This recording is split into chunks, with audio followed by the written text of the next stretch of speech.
Good day, learners. Today we are focusing on lesson number 3 of your resource pack, and it focuses on the short story entitled Dad, Can I Come Home by Mallory Blackman.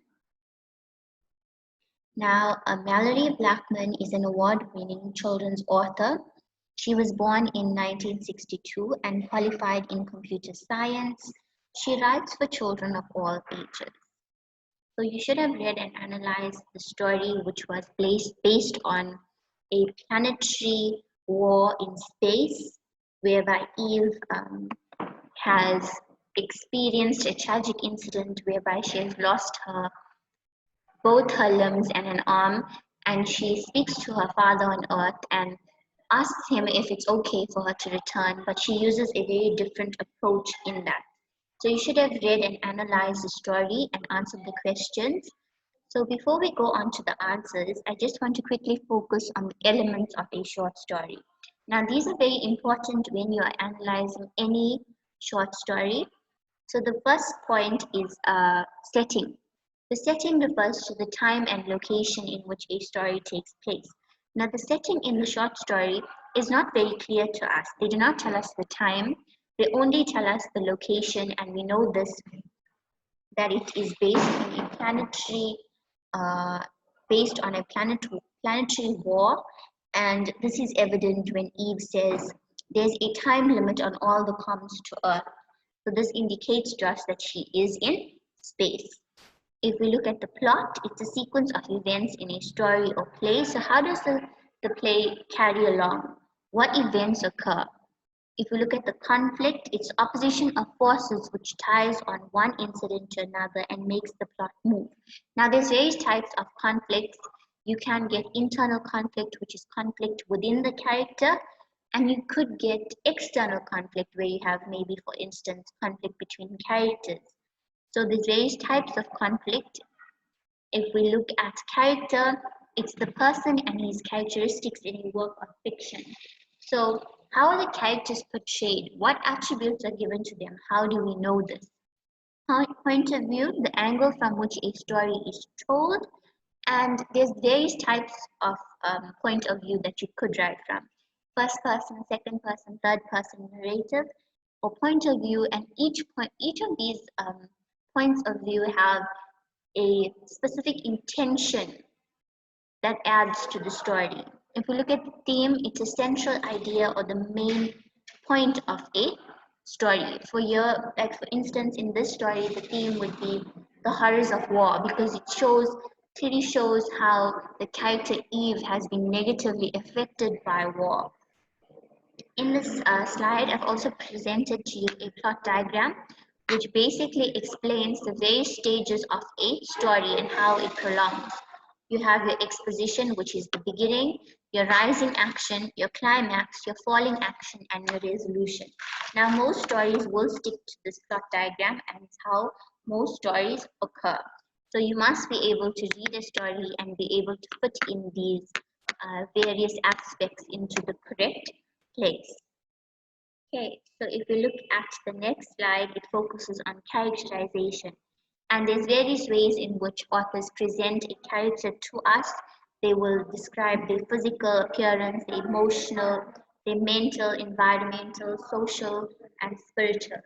So there's various aspects in which characters use, or authors rather use, to show characters and reveal specific things about them. Okay, let's go on to the activity. They say, explain what is happening in the short story.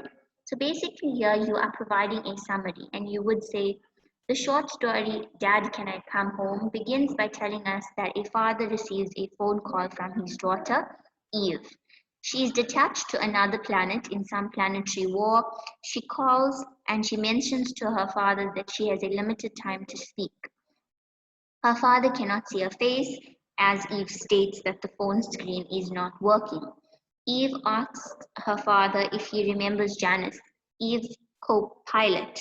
Apparently, in an attempt to save Eve's life, Janice lost an arm, both her legs, and her face has been disfigured.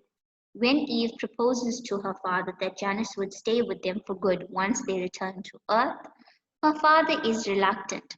The story ends with an ironic twist as Eve commits suicide, and it is revealed that she is actually the one that has been negatively affected by the war. Okay, so that's something along the lines where you would just summarize the plot of the main idea or what is happening in the story. If we look at 1.2, describe the setting of the story. So the time of the story is not clearly depicted to us. There's nothing evident in the story there. We only know that the action takes place somewhere on a different planet. As Eve states in the story, there's a time limit on all comms to Earth.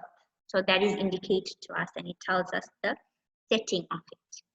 If we're looking at 1.3, using your knowledge of characterization, describe Eve's character.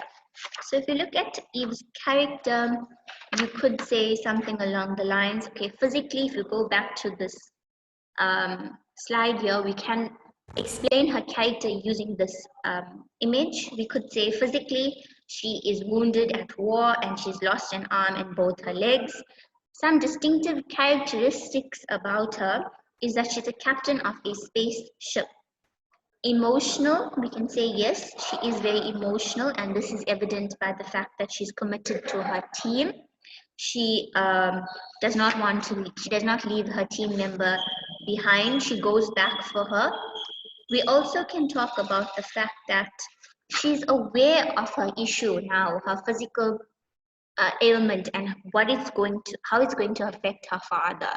And therefore, she does all of this in the story because she does not want to be a burden. And before she goes home, she speaks to her father, and she uses a very different approach where she changes the situation to say that the event or what actually happened to her had happened to her friend, to actually look at the way in which her father reacts to the situation. So therefore, that tells us that she's very emotional. We can say that she's also highly intellectual to think of something like that. You can see that she really loves her father dearly, and this is evident when she says in the text, I love you. And she has strong ethical and moral values because she believes in the fact that no team member should be left behind, and that is the reason why she went back for her friend Eve. Okay, let's go on to 1.4. Explain the language and style of writing in the short story. So here the language, we can see it is informal, and this is because the text is written in a way, in like a conversational, it's structured according to phone conversation, sorry. The first part of the story is structured between Eve and her father, and the second part of the story is a conversation between Janice and Mr. Walker. Then we can also talk about the fact that because it's a conversation, it's more informal in style, and there's the use of contractions such as it's, I'm. This shows us that it's a level of informality there, it's informal language. We can also talk about the fact that the story is a third-person narrative, and it is told from a perspective of an anonymous, distant narrator. So that also goes in with the style of writing. If we look at 1.5, to convey the atmosphere of the story, the author employs several language and stylistic devices such as repetition, ellipsis, imagery. Find examples of this in the story. An example of repetition would be, in the text they talk about Janice losing an arm and both her legs. And this is repeated regularly. But in actual fact, this is not true. So it adds some effect, and it adds to the ironic twist at the end, whereby Eve is the one that has actually been negatively affected by the war and not Janice. So the repetition there is effective in creating the atmosphere and adding to the ironic twist. Ellipsis is used throughout the short story, and this is evident in the conversations between the characters. It shows that they are speaking, and there's some things that are left out. If you look at imagery, in the text, there's a line that says, where Janice says, it was as if sand was in her throat, threatening to choke her as she began. Now, these are the use of imagery, whereby words create an image in your mind. And these are effective in creating the atmosphere because it shows Janice's reluctance to tell Mr. Walker what had actually happened. So it adds to the atmosphere of the story. Let's look at 1.6. Explain the ironic twist at the end of the story. Now, what is an ironic twist? Ironic twist is whereby an event or situation occurs, but it is actually opposite of what is expected to happen. So in the story, as we read, it is expected that Janice is the one who has lost an arm and her legs. However, in the end, we find out that Eve is actually the one that has lost an arm and both her legs, and that she has lied to her father to check his response or reaction to the situation, and he wanted to see how he would, and she wanted to see how he would really feel about what had happened to her. So that is the ironic twist at the end of the story. So that concludes our lesson for today. Please go on to the following lessons, and I will be sending videos in response to that. Thank you.